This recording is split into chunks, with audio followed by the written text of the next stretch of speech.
Sunrise Interviews is brought to you by Valley Strong Credit Union. Welcome back. Our emotions have been running high for the past few months. More and more people are reporting symptoms of depression and mental health struggles in the midst of the pandemic.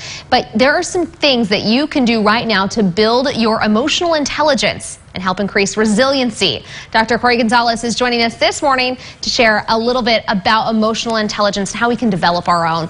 Dr. Corey, great to see you. Thanks for being with us. Good morning, Maddie. Great to be here. So what exactly is emotional intelligence? Well, Maddie, emotional intelligence is different from our traditional IQ. You know, traditional IQ is more about reasoning, math, memory, but we found those folks weren't really having good relationships or good at work, and it's not very malleable. So an emphasis has been on emotional IQ, where people become more self-aware. They learn their own buttons or motivations emotionally, and they develop more skills to deal with people and be more in tune to other people's emotions.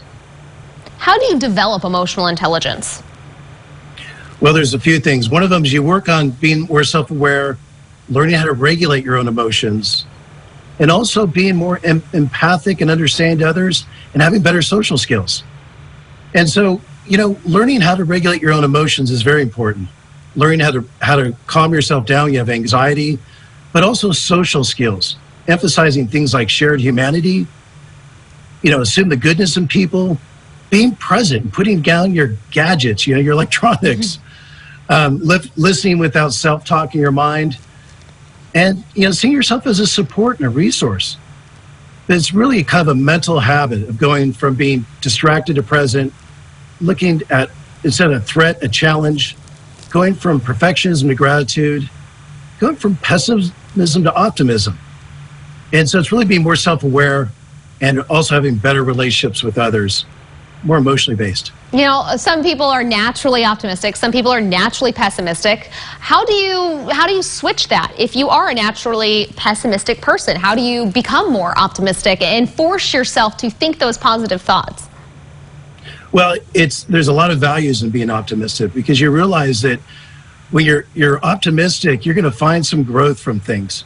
There's going to be a reason for everything you go through, and it's going to help your relationships with people. If you're pessimistic, you hold on to grudges, there's no value into that.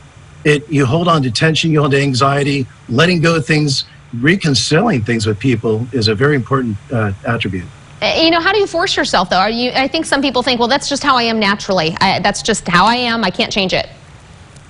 Well, I think the self-awareness part, Maddie, in understanding how you're wired, what your buttons are, how you're brought up, seeing the value in being optimistic. And when you're optimistic, it opens your relationships with people. They're more broad and they're deeper, and people want to be around you. And you'll see a different response from people.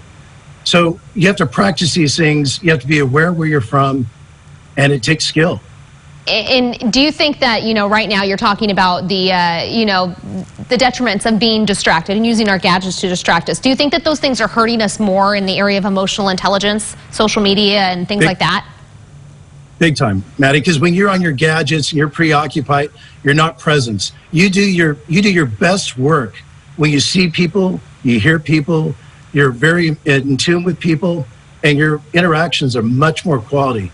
And it ends up being a much more better interaction with other people. It opens doors for you, both personally and professionally. I think people look at their phones as like, oh, well, it's relaxing to me. I'm just going to relax by scrolling. Is that a good way to relax? Well, Maddie, not really, because the things we're scrolling on right now, the content aren't really positive. But we have to understand that we get a lot from our connections with people. And, you know, there's a study that I would like to say real quick on the subway in New York where they paid two groups. They said, one group, you're going to get paid just to do work on the subway. The other group, they said, you're going to pay to interact with people.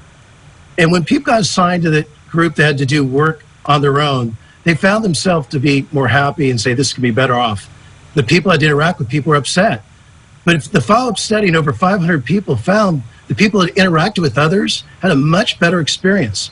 So we need to be pro-social. Having these connections are important, something we're missing from this whole pandemic. Okay. All right. Definitely important to focus on and develop these good habits. Thank you so much for joining us this morning. Dr. Corey Gonzalez, we appreciate it. Always a pleasure, Maddie.